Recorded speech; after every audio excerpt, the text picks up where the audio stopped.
সাধারণ মানুষ। মমতা বন্দ্যোপাধ্যায় কি বার্তা দিচ্ছেন একবার শুনবো চট করে। সবাইকে নমস্কার জানিয়ে বলছি, প্লিজ দয়া করে কেউ কাউন্টিং এজেন্টরা এবং প্রার্থী ক্যান্ডিডেটরা তারা ভোটিং এলাকা ছেড়ে আসবেন না। স্ট্রং রুমে যেখানে কাউন্টিং হচ্ছে মানে সেন্টারে, সেখান ছেড়ে কেউ আসবেন না। এটা বিজেপির প্ল্যান। প্রথম 2-3 রাউন্ডে আমি কালকে থেকেই বলছি যে ওদেরগুলো আগে দেখাবে, আমাদেরগুলো পরে দেখাবে। এবং অনেক জায়গায় 2-3 রাউন্ড কাউন্টিং করার পরে প্রায় 100টা জায়গায় কাউন্টিং বন্ধ করে রেখে দিয়েছে। এবং কল্যাণীতে ধরা পড়েছে 7টা মেশিন যেখানে কোনো মিল নেই। এটা টোটাল ফোর্সফুলি সেন্ট্রাল ফোর্সকে দিয়ে চারিদিকে তৃণমূল কংগ্রেসের উপর অত্যাচার করছে, অফিস ভাঙছে, জোর করে দখল করছে। এসআইআর এর নামে আপনারা দেখেছেন ভোট লুট করেছে যাতে যে সিটগুলো জিততে পারে। কিন্তু এখনো এমন 70টা সিট আছে, 100টা সিট আছে যেগুলো আমরা এগিয়ে আছি সেগুলো বলছে না। টোটালটাই মিথ্যে নিউজ খাওয়াচ্ছে। আগে ডিআইসিও এই খবরগুলো দিত, কিন্তু তাকে কালকে চেঞ্জ করে দেওয়া হয়েছে। টোটালটাই ইলেকশন কমিশন নিজের ইচ্ছে মতো খেলছে এবং সাথে কেন্দ্রীয় বাহিনীকে নিয়ে। এবং আমাদের পুলিশরা টোটাল মাথা নত করে কেন্দ্রীয় বাহিনীর আন্ডারে কাজ করছে। সুতরাং আমি সব আমাদের কাউন্টিং এজেন্টদের, আমাদের সমস্ত পার্টির কর্মীদের বলবো, অত মন খারাপ করার কারণ নেই। আমি বলেছিলাম সূর্যাস্তের পরে আপনারা জিতবেন। 3 রাউন্ড 4 রাউন্ড কাউন্ট হলেও এটা 14 রাউন্ড থেকে 18 রাউন্ড কাউন্ট হয়, তখন আপনারা জিতবেন। Wait and see, watch. আমরা সবাই আপনাদের সাথে আছি, আপনারা কেউ ভয় পাবেন না, নিশ্চিন্তে থাকুন। আমরা বাঘের বাচ্চার মতো লড়াই করে যাবো। বিশ্বজিৎ দা, স্লো কাউন্টিং হচ্ছে, এই স্লো কাউন্টিং এ কিসে ইঙ্গিত? সাবোটাজ হতে পারে আশঙ্কা করছেন উনি, হতে পারে? দেখুন, উনি আজকে প্রথম বলছেন না, এর আগেও বলেছেন এবং সেই জন্য যারা কাউন্টিং এজেন্ট তাদের নিয়ে মিটিং করেছেন যে কেউ বেরোবেন না। কোথাও একটা নিজস্ব যে ইনফরমেশন আসে সেখানে হয়তো তার কাছে ছিল যে স্লো কাউন্টিং হতে পারে। কারণ আপনি জানেন যে নির্বাচন কমিশন একটা অর্ডার দিয়েছে যে কোনো কাউন্টিং এজেন্টের যদি ভুল হয় তাহলে তার চাকরি যেতে পারে। সেই জন্যে আরও অনেক বেশি তারা সতর্ক।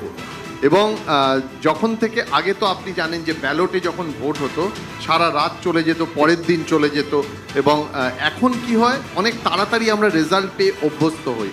এইবারে নির্বাচন কমিশন যেমন কঠোর, কাউন্টিং প্রসেসও সেরকম কঠোর। যে কথাটা বলার দরকার আছে, দেখুন এই যে গ্যাপটা তৈরি হয়েছে, অর্থাৎ বারবার বলছে যে এটা হঠাৎ করে গুটি উড়ে যাবে কিনা, তৃণমূল কংগ্রেস লিডে আসবে কিনা। এখনো অবধি যে ট্রেন্ড, সেই ট্রেন্ড যে হঠাৎ করে বদলে যাবে এমন নয়। কিন্তু এটা তো ঠিক যে এর যে মার্জিনটা রয়েছে সেটা কমতে পারে, তার সম্ভাবনা আছে। কারণ আমি বারবার বলছিলাম 70 থেকে 72টা আসন রয়েছে যেখানে ক্লোজ ফাইট হচ্ছে। 500 থেকে 1000-এর মধ্যে এক রাউন্ড গোনা হচ্ছে। কেউ এগিয়ে যাচ্ছে 500, কেউ আবার 1000 পিছিয়ে যাচ্ছে। এই আসনগুলো কিন্তু 3 রাউন্ড 4 রাউন্ড 5 রাউন্ড পরে বলা যায় না, হয়তো উল্টো হতে পারে। দেখা গেল যে 12 রাউন্ড 14 রাউন্ড পরে বিজেপি আরও এগিয়ে গেল। কিন্তু এখন যেভাবে ক্লোজ ফাইট হচ্ছে সেটা বলা সম্ভব নয়। তবে এটা তো ঠিক, আপনিও দেখেছেন কাউন্টিং অনেক স্লো হচ্ছে। শুভেন্দু অধিকারীর বক্তব্য শুনো। দাদা কি বলবেন? কি বলবো, সরকার বিজেপি করে ফেলেছে, যাক মিষ্টি খাবেন বিকেল। 175-80 सीट बीजेपी को मिलेगा। वो तो पार्टी तय करेगा। टीएमसी हार गया। मैं जिसके लिए 2020 से काम कर रहा हूँ पूरा होने वाला है। ममता बनर्जी 77 নম্বর ওয়ার্ডে 8400 লিড আছে উনার। আমি আর একটা রাউন্ড উনার লিড হবে, 10-11 পর্যন্ত যাবেন। তারপরে আমি ওনাকে মেকআপ করে দেবো। 70 নম্বর ওয়ার্ড থেকে 82 পর্যন্ত আমি ওনাকে মেকআপ করে দেবো এবং উনি হারবেন। আত্মবিশ্বাসী শুভেন্দু অধিকারী, শুভেন্দু অধিকারী আত্মবিশ্বাসী। 2021-এ বলা হয়েছিল যে বামেদের ভোট রামে গিয়েছে, তাই রামের ভোট শতাংশ বেড়েছে, বামের ভোট শতাংশ কমেছে। আরও একটা ভোটের কাউন্টিং চলছে। দেখা যাচ্ছে দুটো জায়গায়, দুটো আসনে সিপিআইএম লিড করছে। এইরকম একটা জায়গায় দাঁড়িয়ে চন্দনদার কাছে আমার প্রশ্ন, বামেদের ভোট বামে ফিরেছে বলে মনে হচ্ছে আপনার? দেখুন, গল্পের গরু গাছে তোলার অভ্যেস তো মিডিয়ার অনেক দিনের ছিল, আপনারাও তার বাইরে নন। ফলে বামের ভোট রামে গেছে বলে সারা বছর তো চালিয়ে গেলেন। আর এখনো পর্যন্ত যা রেজাল্ট বেরোচ্ছে তাতে টিএমসির 49% ভোট শেয়ার ছিল, এখন সেটা 42। 7% কোথায়, চাঁদে গেল? ফলে টিএমসিরও বহু ভোটটা হয়েছে মূলত তৃণমূল কংগ্রেসের যে অপশাসন, তার বিরুদ্ধে মানুষ একটা সরকার তৈরি করতে চেয়েছে। সেক্ষেত্রে আমরা বলেছিলাম বিজেপি এবং তৃণমূল উভয়কে বাদ দিয়ে আমাদেরকে ভোট দিন। বিভিন্ন জায়গায় মানুষ যাকে শক্তিশালী মনে করেছেন তাদের এখনো পর্যন্ত যা ট্রেন্ড তাতে সেটাই আসছে। ফলে এই সব যে গল্পগুলো আপনারা ফেদে এত বছর চালালেন, বিজেপিকে রক্ষা করলেন এবং ক্ষমতায় আসতে দিল তৃণমূল কংগ্রেস, এটাই একটা ভরাডুবির অন্যতম কারণ।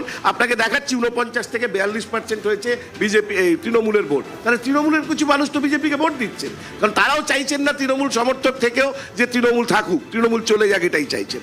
এবার দ্বিতীয় কথাটা হচ্ছে যে ভোটটাকে দেখুন একেবারে পোলারাইজ করার জন্য একটা সম্প্রদায়কে আমি আটকে রেখেছি, না হলে 2 মিনিটের মধ্যে। এই যে ভাষ্য তৈরি কে করেছিলেন, কেন করেছিলেন?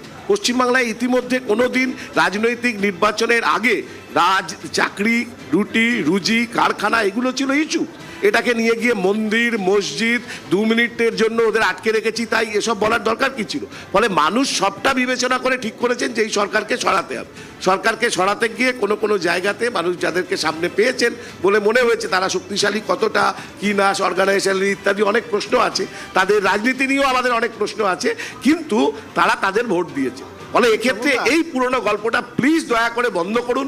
রাম বাম ইত্যাদি না বলে আমি আপনাকে অঙ্ক করেই দেখালাম 49 থেকে 42 কি করে টিএমসি। এই ইলেকশনের আগে বিমান বসু নিজেই বলেছেন বামেদের ভোট বামেতেই থাকবে। থাকবে কথাটা বলার অর্থ হচ্ছে ছিল না, থাকবে। এটা কিন্তু মিডিয়া তৈরি করেনি, এটা আপনাদের নেতা বলেছেন। 1, 2 নম্বর, ভোট শতাংশ যদি দেখি তাহলে ভোট শতাংশ আস্তে আস্তে যে বামেরা একসময় সরকারে ছিল, ক্ষমতায় ছিল, তলানিতে গিয়ে ঠেকেছে, আরও কমেছে। যখন 77টি আসন পেয়েছে বিজেপি তখন আমি মানছি আপনার কথা, ঠিকই তো। আজ বিজেপি গেইন করলে সেখানে তৃণমূলের কিছু ভোটও সেখানে চলে যাচ্ছে, এটা খুব সত্যি। কিন্তু এটা অস্বীকার করার কোনো জায়গা নেই যে বামেদের ভোটও চলে গিয়েছিল। যদি আজ বামে 2টো আসনে যেতে বা 2টো আসনে এগিয়ে রয়েছে, সেই 2টো আসন বামেদের ভোট বামেদের জায়গায় ফিরেছে। এটা তো মিডিয়া তৈরি করে দেয়। একেবারেই না। আপনি যে বিশ্লেষণ করছেন এগুলো আবার আপনারা সেই শেষ মুহূর্ত পর্যন্ত বাঁচানোর চেষ্টা করছেন, এইভাবে বাঁচানো যায় না। আমি আপনাকে বলছি, যেখানে সংখ্যালঘু মানুষ আছেন সেখানে সংখ্যালঘু মানুষরাও প্রতারিত হয়েছেন, তারা তো বুঝেছেন। এরকম যদি বিধানসভা পশ্চিমবাংলায় 6টা বা 10টা হয় যেখানে তারা বুঝেছেন আমরাও প্রতারিত হয়েছি, বিজেপি সংখ্যালঘুকে রাখতে চায় না একরকম, কিন্তু তৃণমূল কংগ্রেসও সংখ্যালঘুকে প্রতারিত করেছে, সেটা বুঝেই তারা ভোট দিয়েছে। এর সঙ্গে বামেদের ভোট রামে বাড়াবে এসব গুলিয়ে দিয়ে কোনো লাভ নেই। না, চন্দনদা যেটা বলছে বিজেপি মুসলমানদের রাখতে চায় না, এটা একদমই ভুল ধারণা। আমরা বলেছি আমরা ওদের ভোট পাই না। এবং ব্যাপার হচ্ছে একটা জিনিস বলি, এটা আপনাদের এই যে রাম বাম পোলারাইজেশন, ভোটার না কারোর কেনা নয়। এবং আমার এটা বারের যেটা এক তো নিশ্চিতভাবে অ্যান্টি এস্টাবলিশমেন্ট ভোট হয়েছে, যেখানে যারা তৃণমূলের ভোটার ছিল তারাও বিরক্ত হয়ে দেয়নি। দ্বিতীয়ত, এতদিন পর্যন্ত মুসলিম সম্প্রদায়কে যে জুজু দেখিয়ে আসা হয়েছে যে বিজেপি এলে ওদের নাকি শেষ করে দেবে, এ করে দেবে, আজকে আসাম বলুন, উত্তরপ্রদেশ দেখে প্রচুর ওদের যারা রয়েছেন মুসলমান নেতা বলুন বা ধর্মগুরু রয়েছে, তারা পর্যন্ত প্রকাশ্যে বলেছে না আমাদেরকে ভুল বোঝানো হয়েছিল।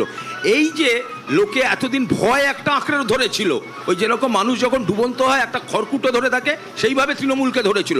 যখন ওরা বুঝলো যে না এরা তো একেবারে আমাদের ভুল বোঝাচ্ছে, এবং চন্দনদা যেটা বলেছেন এই পশ্চিমবঙ্গের বঞ্চনা, সরকার যাদেরই ভোট নিয়ে আসুক কাউকে রেয়াত করেনি, সে হিন্দু মুসলমান পুরুষ মহিলা সবাইকে করেছে। তারই জন্য মুসলমান ভোটেরও একটা বিরাট অংশ আমার মনে হয় যেগুলো মুসলিম প্রধান জায়গা সেখানে ভাগ হয়েছে, এবং তার হয়তো বেনিফিট আমরাও হয়তো 2-4টে সিটে পেয়ে যাবো। ঠিক কৌশিকদা, যদি মুসলিম ভোট ভাগ হয়ে থাকে তাহলে সেখানে তো রক্তক্ষরণ কংগ্রেসের রয়েছে। রক্তক্ষরণ কংগ্রেসের এখনো অবধি মনে হচ্ছে কিছুটা রক্তক্ষরণ হলেও হতে পারে, কিন্তু এখনো অবধি আমরা আশাবাদী। আমরা যে 7 থেকে 12টা সিট পাবো বলেছিলাম, আমরা সেইখানে ফিরে যাব। এবং আমি একটুখানি বিজেপির যিনি প্রতিনিধি আছে একটা প্রশ্ন করব, যে উনি বলেছিলেন যে আমরা 21 সালে জিততে পারিনি, তার অনেক কারণ ছিল। একটা কারণ কি তাহলে এসআইআরটা না করা? এসআইআর সে বছর হলে কি আপনারা জিততে পারতেন? না, আপনি আপনার সময় বলবেন প্লিজ। 1 নম্বর। আর আপনাদের যে সংগঠন ছিল না, সেটা প্রথম দফা ইলেকশনে 40% জায়গায় আপনারা আপনাদের এজেন্ট দিতে পারেননি। এটা ঘটনা ঘটেছে, সেদিন আমি এখানে ছিলাম এবং সেদিন এটা নিয়ে আলোচনা হয়েছে। 40% জায়গায় এজেন্ট দিতে পারেনি। এই ভোটটা সম্পূর্ণভাবে অ্যান্টি এস্টাবলিশমেন্ট। মমতা ব্যানার্জি সংখ্যালঘুদের প্রোটেক্ট করতে পারেননি, তার একটা প্রতিফলন। এবং এটা ভীষণভাবে প্রকট হয়ে গেছে যে মানুষ একটা অল্টারনেটিভ চেয়েছিল, সেই অল্টারনেটিভটা হাতের কাছে যার কাছে পেয়েছে তাকে দিয়েছে। আপনি এখন শ্রমিকদাকে প্রশ্ন করছেন, প্লিজ রিয়াকশন নেবো যে এসআইআর এ আপনাদের অ্যাডভান্টেজ হলো। দুঃখের ব্যাপার হচ্ছে মনমোহন সিংজি সিপিএম এদের বোধহয় 2001-2 একটা পার্টি কংগ্রেসে ওরা বলেছিল, এবং মমতা ব্যানার্জি একদম কাগজ ছুঁড়েছিলেন সংসদে যে অনুপ্রবেশকারীদেরকে চিহ্নিত করে বার করতে হবে। এরা সবাই মুখে বলেছে, সেটা কাজে দেখাতে পারেনি। যখন বিজেপি যেটা বিশ্বাস করেছে সেটা আমরা কাজে করে দেখাই, তখন সবাই বলছে যে এরা কেন করলো। এবার আপনি আমায় বলুন, এসআইআর না হলে এই যে মৃত ভোটার যারা চলে গেছে, এই 54 লক্ষ ভোটার, তার মধ্যে একটা বড় পার্সেন্টেজ, অন্তত 40-50% সেই ভোটগুলো ফলস ভোট হিসেবে ইউজ হতো। সেটা কি তাহলে গণতান্ত্রিক প্রক্রিয়ার জন্য সেটা ভালো না খারাপ? যদি এরা বলে যে এসআইআর ভুল হয়েছে, তাহলে এরা বলে দিন যে আমাদের দেশের গণতান্ত্রিক প্রক্রিয়া আমরা মানি না, সেটা স্বীকার করে। এই যে বহিরাগতদের যে বার করা, এটা নিয়ে একটা বক্তব্য আছে। ইউপিএর সময় 88,000 বাংলাদেশি নাগরিককে চিহ্নিত করে বাংলাদেশে পাঠানো হয়েছিল যদি বহিরাগত থেকে থাকে, আর এনডিএর সময় 2,800 লোককে মাত্র ফেরত পাঠানো হয়েছে। আরেকটা জিনিস, অমিত শাহ নিজে আসামে বলেছেন 10 বছরে আমরা বহিরাগত চিহ্নিত করতে পারিনি, আমাদের দয়া করে আরো 5 বছর সময় দিন, আমরা করব। সুতরাং বহিরাগত একটা মিথ, মানুষ হয়তো সেটা বিশ্বাস করেছে। আপনারা তিনজনেই বলেছেন অ্যান্টি এস্টাবলিশমেন্টের ভোট হয়েছে, তিনজনেই বলেছেন। আমাকে তো রিয়াকশন নিতেই হবে। প্রদীপ্ত, না, অ্যান্টি এস্টাবলিশমেন্টের ভোট হয়েছে কি হয়নি সেই কথাটা জানার আগে আমি আবারও আমার প্রথম কথায় ফিরছি। ইতিমধ্যে মমতা বন্দ্যোপাধ্যায় আমাদের সকলের দিদি কি বার্তা দিয়েছেন সেটাও তোমরা দেখিয়ে দিয়েছো। আমাদের স্বাভাবিক প্রশ্ন হচ্ছে যে কেন এই স্লো কাউন্টিং প্রসেস এবং কল্যাণীতে 7টা ইভিএমের সিরিয়াল মিলছে না, এই জায়গাগুলোর প্রশ্ন তোলার উত্তর কিন্তু আমরা খুঁজে পাচ্ছি না কোথাও। এবং আমরা যেটা 3 দিন আগে থেকে বলে আসছি সেটা যে আজকে প্রমাণ হয়ে যাচ্ছে সেটাও দেখতে পাচ্ছি আমরা। কাউন্টিং প্রসেস স্লো হলে কি হবে? সাবোটেজের আশঙ্কা করছে। আমি একদমই, আমরা দিদি তো সেটা খুব পরিষ্কার বলে দিলেন যে এখানে খুব পরিষ্কার, সেই জন্যই তো আমরা ওই সেন্ট্রাল গভর্নমেন্টের কর্মী আর রাজ্য গভর্নমেন্টের কর্মীর যে র্যান্ডামাইজেশন সিলেকশন প্রসেস, সেই জন্য আদালতে গিয়েছিলাম। কারণ ওরা পরিপূর্ণ নিয়ন্ত্রণ যখন জনগণের মাধ্যমে করতে পারছে না, তখন সেটা স্বাভাবিকভাবে নিজেদের সমস্ত অস্ত্র দিয়ে, আর বলছে বঞ্চনার কথা, যে বঞ্চনা বাংলাকে দিনের পর দিন তারা করে গিয়েছে, সেই বঞ্চনা নিয়ে তারা কিছু বলবে না, বলছে দুর্নীতির অভিযোগ। কিন্তু দুর্নীতির অভিযোগ সব থেকে বেশি যে সকল রাজ্যে ছিল সে সকল রাজ্যে ওরা কিছু করতে পারেনি। আর এই রাজ্যে যখন পঞ্চায়েত প্রতিমন্ত্রী নির্দিষ্ট তথ্য পার্লামেন্টে দিয়ে দিচ্ছেন, তারপরেও এখানে বঞ্চনা হচ্ছে। প্রথমে বললো যে আমরা পঞ্চদশ অর্থ কমিশনের টাকা আটকাবো, তারপরে বললো মাথার টাকা আটকাবে, ছাদের টাকা আটকাবে। এই আলোচনা চলতে থাকবে, বিজেপি করেছে বিতর্ক, কথার পিঠে কথা চলবে, বিশ্লেষণ চলবে।